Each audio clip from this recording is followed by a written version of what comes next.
Yeah, so back onto the gaming history genre videos, let's say, playlist. Um, so this game, Nomad, is a game I actually didn't own on the Spectrum 48K. Family friend of ours, they had a Spectrum 3 Plus with the disk drive, so they got super fast load times. We were always super jealous. And they had this game, Nomad. Now, reason why I have memories of this is because I actually played it a lot, every opportunity I got. And there was a couple of times where, like, New Year's Eve, we all stayed up until God knows what time, 1 o'clock probably. And they had all their computers set up at the same time. This is also the reason why I'm talking over this intro, is that this is a perfect example of the sequential data being loaded into non-sequential RAM. So the Spectrum has these free bands across the screen, which you write to in order to produce a picture. So it first does the pixel art, essentially, and then does a color pass afterwards. I just think that's really iconic of the era. So yeah, going on to the actual game itself. I mean, basically, Nomad is kind of top-down, let's say, tank controls. So you press up to go forward, and the rest of it spins your robot, I suppose. It spins the robot around. You can fire. There's a little bit of sort of skill, or at least figuring out some of these parts, mostly because there are screens where there are gravity, let's say, so you get pulled downwards or you get pulled upwards. It starts out fairly simple. As you can see here, I'm just kind of navigating around. You bounce off of walls.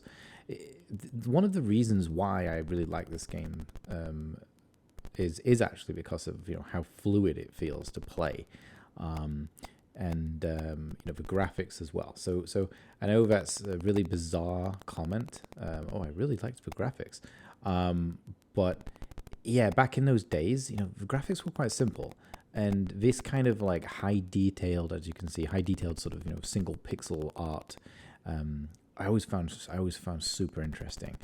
Here I just pressed a button essentially, which did something on this. I think it's either this screen or the screen after. Yes, it opened the gate. So that top screen there, the reason why I navigated it so quickly is because gravity pulls down.